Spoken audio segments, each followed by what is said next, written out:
अस्सलामुअलैकुम व रहमतुल्लाहि व बरकातहू।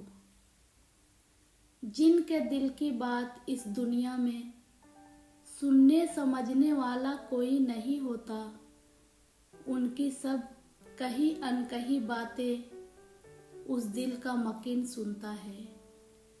बड़े गौर, ध्यान और पूरे खुलूस के साथ।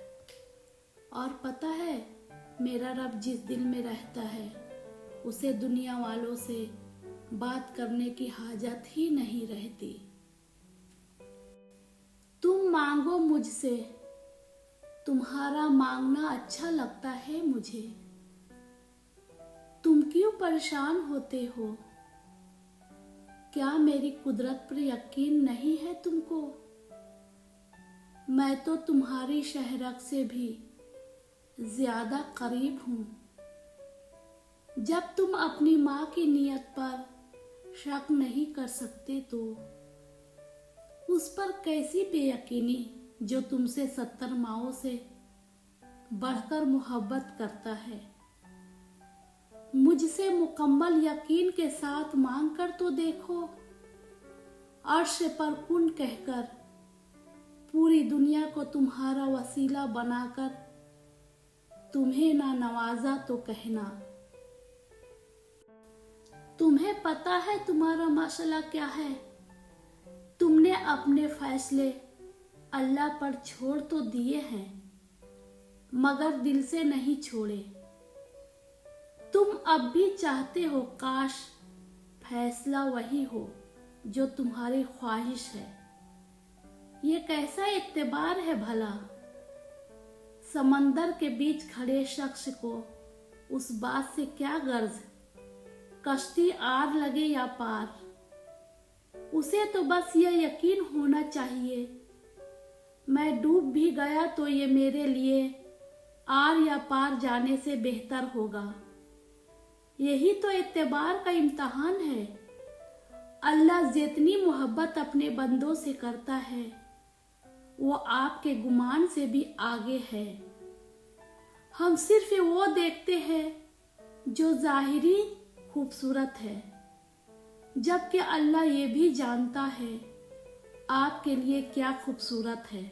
यकीन करो, जिस दिन इस एतबार में फैसला अल्लाह पे छोड़ोगे कि जो भी हुआ मेरे लिए वही बेहतरीन होगा, उस दिन न सिर्फ आप बेचैनी से निकल आएंगे, बल्कि फैसला आपके यकीन से ज्यादा बेहतरीन होगा। क्योंकि अल्लाह सारी दुनिया और लोगों के दिलों समेत इनके सोच रुख तक बदलने पे कादिर है। एक मर्तबा एक बुजुर्ग ने एक महफिल में अपनी बंद हथेली को सब की तरफ करके दरियाफ्त फरमाया, मेरे हाथ में क्या है? कुछ ने जवाब दिया, शायद आपके हाथ में हीरे जवाहरात है। फिर एक साहब से पूछा, उन्होंने भी कुछ सोच के बाद जवाब दिया, शायद सोना है।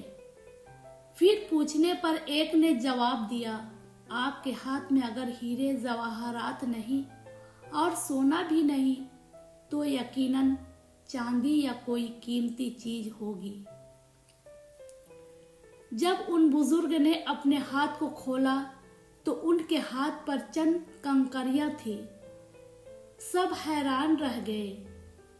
इरशाद किया, औरत की मिसाल इस बंद मुट्ठी की तरह है। इस बंद मुट्ठी की तरह की अगर वह बंद है यानी बापर्दा है तो हीरे जवाहरात, सोना चांदी और उनकी बेशबहा कीमत है। लेकिन अगर वह मुट्ठी की तरह खुल जाए, बेपर्दा हो जाए, तो वो बेवकत पत्थर और कंकरिया की मानिंद है, जिसकी कोई इज्जत और कीमत नहीं। एक सोचने पर मजबूर कर देने वाली तहरीर। वो सरनाम से ताल्लुक रखती थी, मजहबन शायद हिंदू थी। अली को देर हाउस में मिली थी। फिर दोनों में दोस्ती हुई जो जल्दी ही मोहब्बत में बदल गई। अली ने शादी की शर्त रखी कि पहले तुम मुसलमान हो जाओ।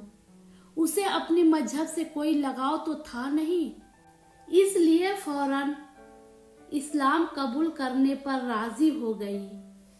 अली उसे एक मुकामी मस्जिद ले गया जहां मौलवी साहब ने उससे अहद लिया वो कभी शराब नहीं पिएगी, जिना नहीं करेगी, झूठ नहीं बोलेगी वगैरह वगैरह। उसने खुशदिली से सब वादे किए और कलमा हक कहकर इस्लाम में दाखिल हो गई। जब मौलवी साहब निकाह पढ़ाने लगे तो उसने एक अजीब बात कह डाली जिसे सुनकर सब हैरान हुए। कहने लगी, मौलवी साहब रुको, पहले अली को तो मुसलमान कर दो। मौलवी साहब बोले, बेटा अली तो पहले ही से मुसलमान है। वो हैरानी से कहने लगी, लेकिन आपने जो मुझसे ना करने के लिए कहा वो सब तो अली करता है, फिर ये कैसे मुसलमान हुआ?